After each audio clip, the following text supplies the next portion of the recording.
ACPPSC, मेरा नाम वंदना सिंह है। तो हम सबका डाउट है कि UPPSC 2023 में जो है ऑप्शनल रहेगा या नहीं रहेगा। तो इसको डिस्कस करने से पहले हम कुछ एक इम्पॉर्टेंट जो चीज़ है वो डिस्कस कर लेते हैं। तो पहली बात कि अभी जो टाइम है उसमें आप अपनी प्रिपरेशन को किस तरीके से मोल्ड करें, क्योंकि ऑप्शनल जो है बहुत डाइसी है कि हटेगा नहीं हटेगा।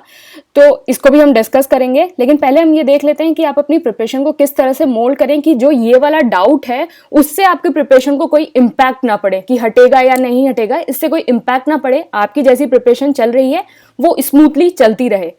तो पहली कैटेगरी ये है, अगर आप फ्रेशर हैं, मतलब 2023 का आपका फर्स्ट अटेम्प्ट है, आज तक एक भी प्रीलिम्स नहीं दिया, और या फिर आप यूपीपीएससी एंड यूपीएससी की प्रिपरेशन साथ में कर रहे हैं, टुगेदर कर रहे हैं, अगर ये दोनों की प्रिपरेशन साथ में कर रहे हैं और अगर आप फ्रेशर हैं, तो आप ऑप्शनल हटेगा नहीं हटेगा इसके बारे में सोचना बंद कर दीजिए।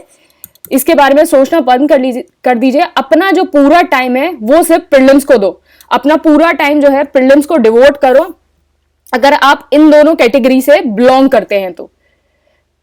दूसरा चीज ये है, दूसरी कैटेगरी, अगर आपने अर्लियर अटेम्प्ट्स दे रखे हैं, मतलब आपने यूपीपीएससी के अर्लियर अटेम्प्ट्स दे रखे हैं, यूपीपीएससी की बात हो रही है, यूपीपीएससी के अगर अर्लियर अटेम्प्ट्स दे रखे हैं लेकिन अभी भी एक बार भी प्रीलिम्स क्लियर नहीं हुआ है, तो आप क्या कर सकते हैं कि अपना जो टाइम है वो प्रीलिम्स को दो, साथ में आप क्या कर सकते हो 1.5 से 2 घंटे अपना टाइम मेंस को दो टिल 15 फेब, 15 फरवरी तक मेंस तक दो। और जो सब्जेक्ट इस टाइम में प्रिपेयर करना है वो एथिक्स करना है। तो एथिक्स का पूरा एक पेपर आता है, आपका GS4 का पेपर आता है, तो बहुत ज्यादा अगर आप सही से अभी से प्रिपरेशन कर लोगे तो जब वो 4 महीने आपको जो मिलेंगे उसमें आपके लिए बहुत इजी हो जाएगा, तब आपको सिर्फ रिवीजन करना होगा। तो आप क्या कर सकते हो, 15 फरवरी तक अपना एथिक्स कंप्लीट कर लो, आप ये कर सकते हो। तो फिर अभी भी ऑप्शनल के बारे में सोचने की कोई जरूरत नहीं है, इस भी कैटेगरी में ऑप्शनल के बारे में कुछ सोचने की कोई जरूरत नहीं है। तीसरी कैटेगरी, अगर आपने प्रीलिम्स पहले से क्लियर कर रखा है, तो प्रीलिम्स पहले से क्लियर कर रखा है तो क्या करिए, अपना टाइम प्रीलिम्स को दो और साथ में जो है 28 फरवरी तक, फरवरी एंड तक क्या करो, मेंस की तैयारी करो। मेंस में आपको क्या पढ़ना है, पहला एथिक्स कंप्लीट करो। एथिक्स कर लिया आपने 10 से 15 फरवरी के बीच में, क्योंकि अगर आपने प्रीलिम्स क्लियर कर रखा है तो ऑलरेडी आपने मेंस दे रखा है, तो मेंस दे रखा है तो उसमें कुछ ना कुछ तो एथिक्स पढ़ा ही होगा। तो अपने जो पुराने नोट्स होंगे वो सारी चीजें होंगे उनको रिवाइज करो। तो आपका 10-15 फरवरी या जितने भी आपको टाइम लगता है, आपका एथिक्स कंप्लीट करो। साथ में जो है आप गवर्नेंस प्लस सोसाइटी, मतलब जिस तरह से भी आपका टाइम परमिट करता है, अगर सिर्फ गवर्नेंस का टाइम परमिट करता है तो सिर्फ गवर्नेंस कर लो, अगर दोनों का करता है तो दोनों कर लो, गवर्नेंस प्लस सोसाइटी। तो ये जो है आप फेब एंड तक इसको कंप्लीट कर सकते हैं, फेब एंड या टिल 10 मार्च तक आप कंप्लीट कर सकते हैं इसको, 10 या 15 मार्च तक, 10 मार्च तक आप इसको कंप्लीट कर सकते हैं। ये कैटेगरी है एक।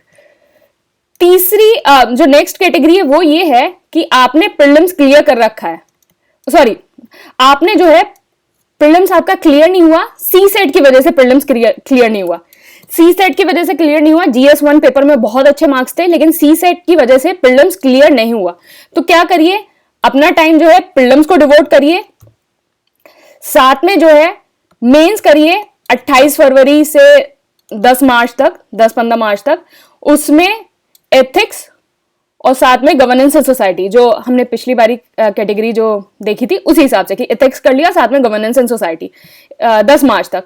और तीसरी चीज इसमें क्या करनी है कि 30 मिनट्स रोज जो है वो सी सेट को दो, 30 मिनट सी सेट को दो। इसमें क्या करना है, यूथ कॉम्पिटिशन की प्रीवियस ईयर क्वेश्चन की बुक आती है, उसमें क्या करो कि पूरा आपका सी सेट का सारे प्रीवियस ईयर के कंपाइलेशन होंगे, तो उसको जो है लेटेस्ट से करना, 2022 के क्वेश्चन से, फिर 2021 करना, फिर 2020 करना, 2019 करना। तो जहां तक भी हो पाता है इस टाइम में उसको पूरा कंप्लीट करो। तो डेली 30 मिनट्स दो सी सेट को, और कुछ और सी सेट में करने की जरूरत नहीं है, प्रीवियस ईयर क्वेश्चन करो और वहां से ही बार बार प्रैक्टिस करो, इसके अलावा कुछ और करने की जरूरत नहीं है।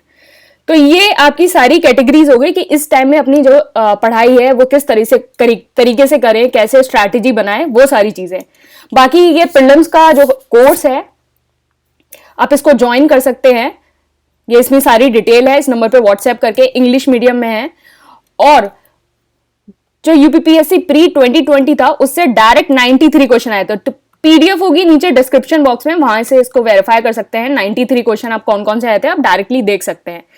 तो देखिए हमने ये सारी चीजें डिस्कस कर ली कि फ्रेशर को कैसे करना है, जो अगर प्रीलिम्स क्लियर नहीं हुआ है तो कैसे करना है, क्लियर हो गया है तो कैसे करना है, GS1 क्लियर हो गया, सीसेट नहीं हुआ है तो कैसे करना है, तो सारी चीजें कर ली। देखो ऑप्शनल इज वेरी डाइसी, कि होगा नहीं होगा, 50-50% है, 50-50% है। तो जो चीज डाइसी है उस पे टाइम अपना जाया करने की कोई जरूरत नहीं है कि होगा नहीं होगा, रोज यही बैठे हुए हैं कि हो।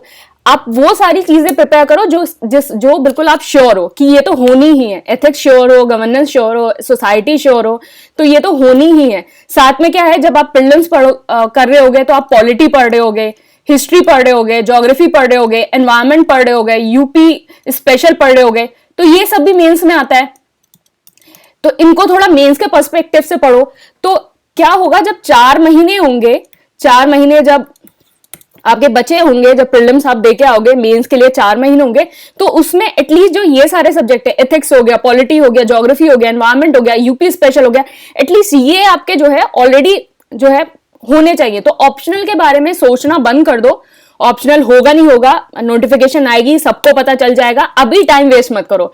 जो 15 फेब तक या फिर आपका फेब एंड तक या 10 मार्च तक जो भी आपका टाइम है उसको सही से यूटिलाइज करो। क्योंकि अगर आपने एक भी सब्जेक्ट इसमें फिनिश कर लिया, अगर एक भी पेपर कर लिया, तो GS4 भी अगर आपने फिनिश कर लिया तो बहुत बड़ा अचीवमेंट होगा, बहुत ईज होगा, क्योंकि एक बहुत बड़ा मेजर चंक है एथिक्स। अगर वो आपने कंप्लीट कर लिया तो आपको बहुत ज्यादा एज मिलेगी। तो ऑप्शनल के बारे में सोचना बिल्कुल बंद कर दो। होता है तो ठीक है, नहीं होता है तो ठीक है, 4 महीने हैं, आराम से प्रिपेयर हो जाएगा ऑप्शनल। लेकिन अगर आप ऑप्शनल के बारे में सोचते रहेंगे और बाकी सारी चीजें प्रिपेयर नहीं करेंगे तो वो फिर प्रॉब्लम देगा, क्योंकि वहां फिर ऑप्शनल भी करना होगा और ये सारी चीजें भी करनी होगी। तो जो फ्रेशर हैं वो इन सारी चीजों पे फोकस करे, पॉलिटी पे, हिस्ट्री पे, ज्योग्राफी पे, एनवायरमेंट पे, यूपी स्पेशल पे। ऑलरेडी जो दे चुके हैं वो एथिक्स और थोड़े इन टॉपिक्स को देख सकते हैं। तो ऑप्शन के बारे में बिल्कुल सोचना बंद कर दो। 50-50 है, होगा नहीं होगा, किसी को नहीं पता है, किसी को नहीं पता है कि होगा नहीं होगा। तो फिर कहीं किसी से पूछना ये होगा या नहीं होगा, सब बंद कर दो। नोटिफिकेशन आएगा, सबको पता चल जाएगा।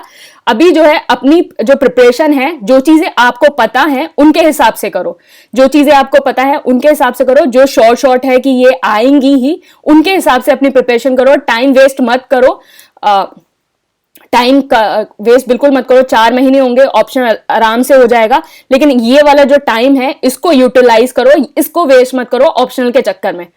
तो मुझे लगता है, आई होप ये सारी चीजें आपको समझ में आई होंगी। और ये प्रीलिम्स का बैच है, इसको आप ज्वाइन कर सकते हैं। Thank you and all the best.